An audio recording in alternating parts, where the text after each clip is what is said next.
আমাদের সময় এত সুন্দর ছিল না। তো যার আমি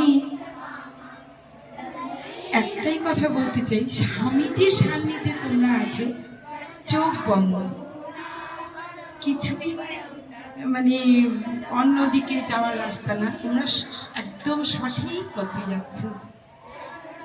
আমি এতদিন পরে 17 সালের আগে থেকেই যদিও ছিলাম, 17 সালে আমি পতঞ্জলির জেলা বিভাগে গেছি, তোমাদেরই মতো একজন। তো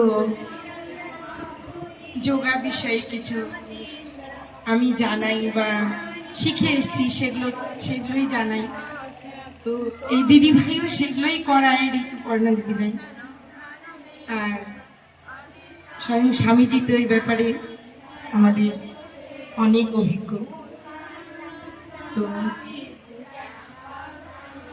আজকে একটা জিনিস এত ভালো লাগলো, তোমরা হনুমান চালিসা পড়লে এত সুন্দর সবাই বলতে পেরেছো, সবাই সম্পূর্ণটাই শিখে গেছে।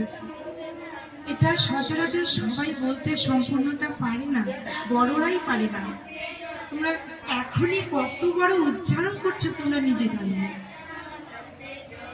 আমার অশেষ প্রণাম আমার তরফ থেকে। আর বিশেষ কিছু কি বলবো, এখানে যেইভাবে শিক্ষা আছে সেইভাবেই তোমরা এগো। আমি তো বলেই দিলাম প্রথমে, একদম চোখ বন্ধ করে তোমরা এগোতে পারবে। এখানেই শেষ করছি। নমস্কার।